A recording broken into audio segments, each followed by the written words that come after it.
Hi students, today 11th standard maths. Now I am talking to the new topic graphic functions using transformations. இந்த graphic function using ட்ரான்ஸ்ஃபர்மேஷன்ஸோட meaning என்னென்னா, இப்போ ஒரு function வந்து கிராஃபில் கொடுத்துருக்காங்க, அதாவது ஒரு ஃபங்க்ஷனை கிராஃபில் ட்ரா பண்ணியிருக்காங்க அப்படின்னா அந்த கிராஃபை யூஸ் பண்ணி நம்ம மோர் அனாலிட்டிக்கல் எக்ஸ்ப்ரெஷன்ஸை கொண்டு வருவோம். அதை தான் என்ன சொல்கிறாங்க, கிராஃபிக் ஃபங்க்ஷன் யூஸிங் ட்ரான்ஸ்ஃபர்மேஷன் அப்படி சொல்கிறாங்க.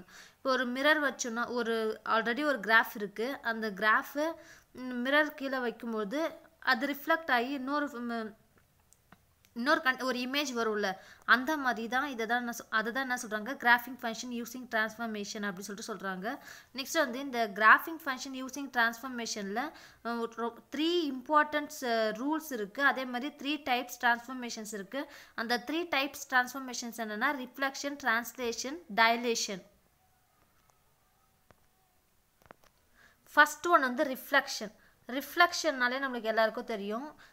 அதாவது ஒரு மிரர் வைக்கிறாங்கன்னு வைக்கோங்க, ஒரு ஆப்ஜெக்ட் அங்கே மிரர் வைக்கிறாங்கன்னா அதுக்கு ஆப்போசிட்டில் ஒரு இமேஜ் வந்து தோணும். அதை தான் என்ன சொல்கிறாங்க, ரிஃப்ளெக்ஷன் அப்படி சொல்லுவோம். இங்கே என்னென்னா இந்த டிரான்ஸ்ஃபர்மேஷனில் எப்படின்னா, ஒரு ஃபங்க்ஷன் ஒரு கிராஃப் ஃபங்க்ஷனை வந்து மிரர்ன்றது இங்கே எல்ன்ற லைனு, அந்த லைனில் வைக்கும்பொழுது நம்மளுக்கு சிமெட்ரிக்கான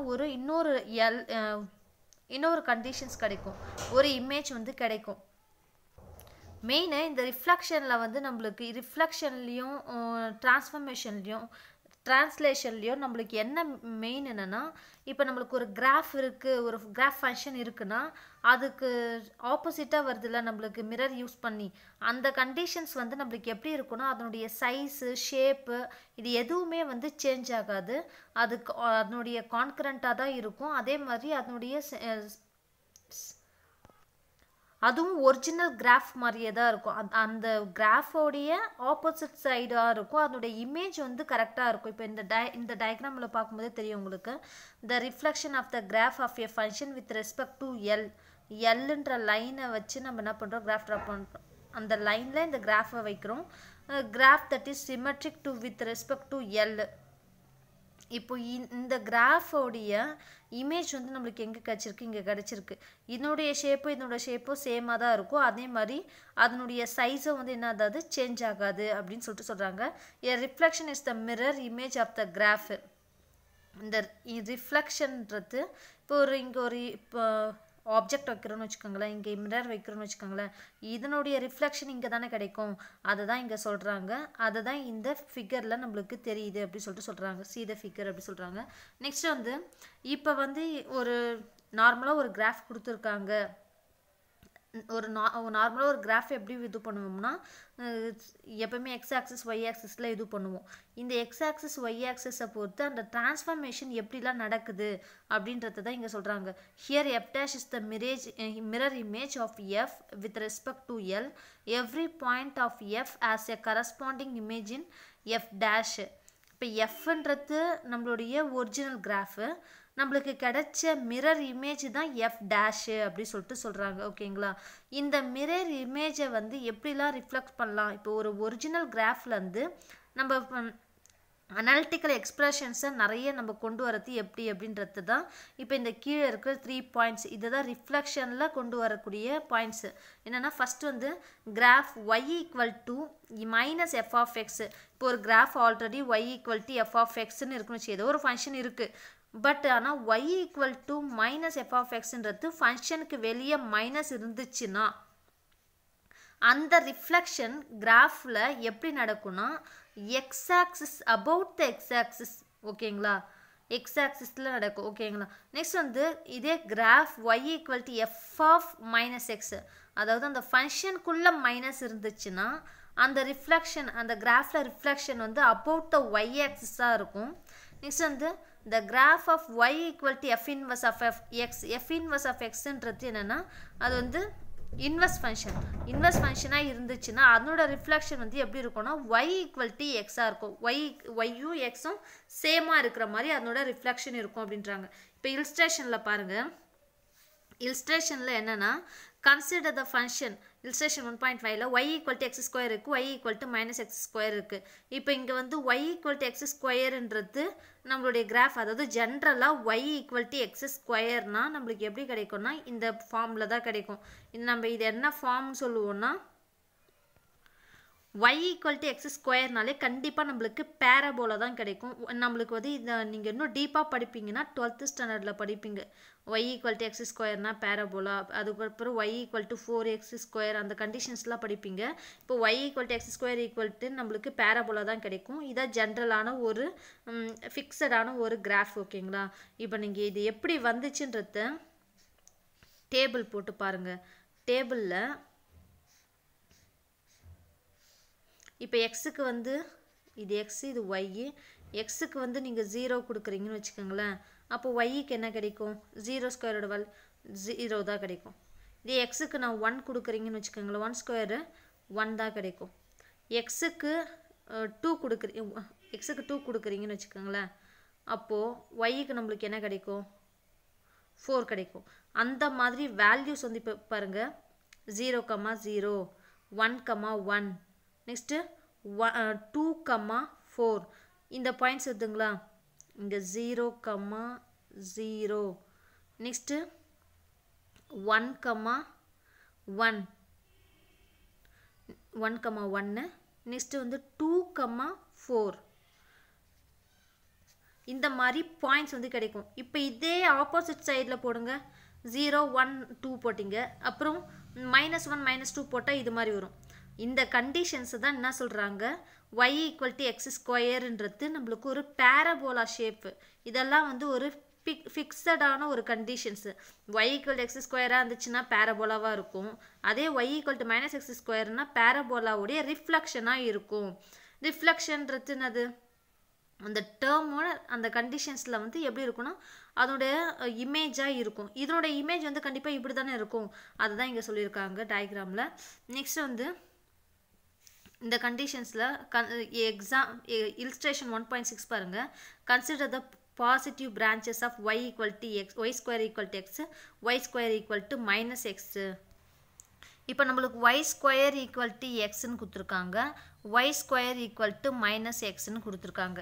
இது எப்படி நம்மளுக்கு f of x root xன்னு வந்துச்சு, f of -x வந்து -√xன்னு வந்துச்சுன்னு தெரியுதா? ஏன்னா நம்மளுக்கு வந்து y square equal to x, நம்ம y equal to தான் டேர்ம் கொண்டு வரணும். ஏன்னா yன்றது தான் நம்மளுக்கு f of x. அப்போது f of xன்றது ஒரு ஃபங்க்ஷனு. அந்த ஃபங்க்ஷன் கொண்டு வரணும்னா இப்போ இந்த ஸ்கொயரை வந்து கேன்சல் பண்ணோம். இப்போ ஸ்கொயர் கேன்சல் பண்ணோம்னா அப்போ square root on both side பண்ணலாமா? அப்போ நம்மளுக்கு என்ன வரும்? y ஸ்கொயருக்கு ரூட்டுக்கு கேன்சல் ஆச்சுன்னா y equal to √x அப்படின்னு சொல்லிட்டு வரும்.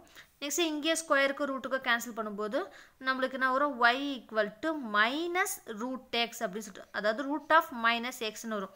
அதை தான் நம்ம இங்கே கொண்டு வந்திருக்கோம். அதாவது அந்த கண்டிஷன்ஸ்லேருந்து இந்த கண்டிஷன்ஸ்க்கு கொண்டு வந்திருக்கோம்.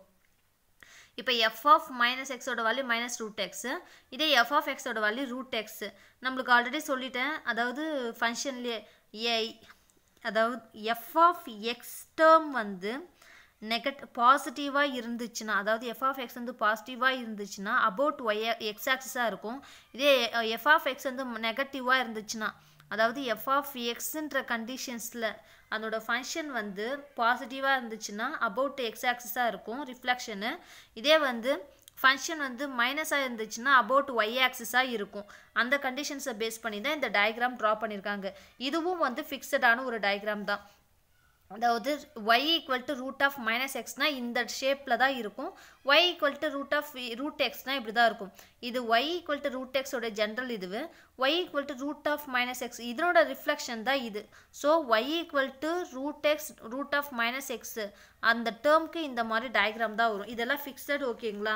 நீங்கள் பாயிண்ட்ஸ் அப்ளை பண்ணும்போது உங்களுக்கு ஈஸியாக அண்டர்ஸ்டாண்ட் ஆகும். இப்போ பாயிண்ட்ஸ் அப்ளை பண்ணுறதுனா ரூட்டுக்கெலாம் நம்மளுக்கு பாயிண்ட்ஸ் வந்து ரொம்ப லெவலில் அதாவது வேறு லெவலில் போகும். ஸோ நீங்கள் இந்த டயக்ராமை வந்து ஃபிக்ஸடாக ஞாபகம் வச்சுக்கோங்க.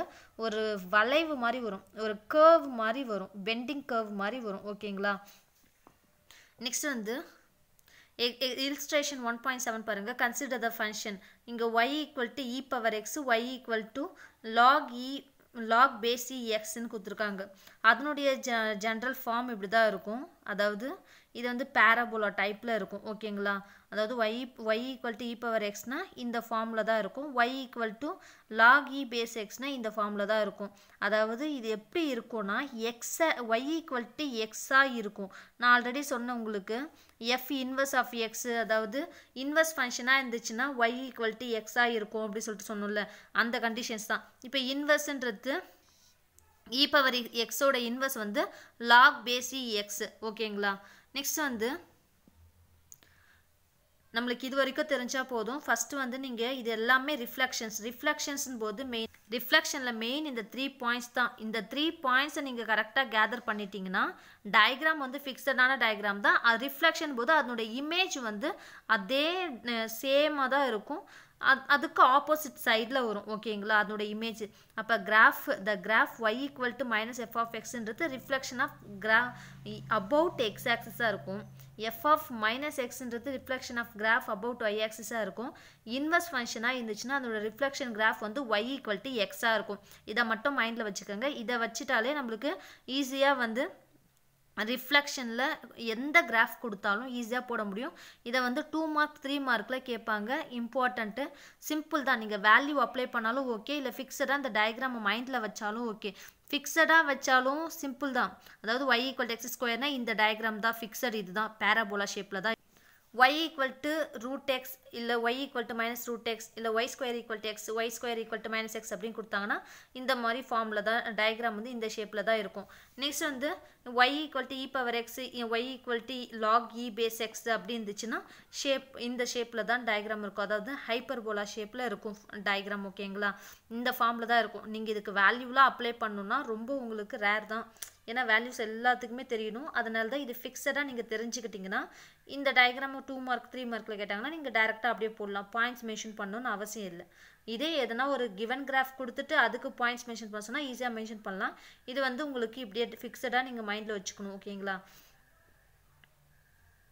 மெயின் நீங்கள் வந்து அந்த ரிஃப்ளெக்ஷன்னா 3 கண்டிஷன்ஸ் இருக்குல்ல, about X axis, about Y axis, y equal to X, அதை மட்டும் மைண்டில் தெரிஞ்சுக்கிட்டு அப்புறம் கிவன் கிராஃப் எக்ஸசைஸில் கொடுப்பாங்க.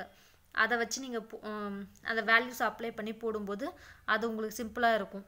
பட் உங்களுக்கு y ஈக்குவல் டு எக்ஸ் ஸ்கொயர்னா எப்படி இருக்கணும், y ஸ்கொயர் ஈக்குவல் டு எக்ஸ்னா எப்படி இருக்கணும், இ பவர் எக்ஸ்னா எப்படி இருக்கணும், அந்த கிராஃபோடைய டயக்ராம் வந்து உங்களுக்கு மைண்டில் தெரியணும். அது தெரிஞ்சால் மட்டும்தான் உங்களால் சம் போட முடியும்.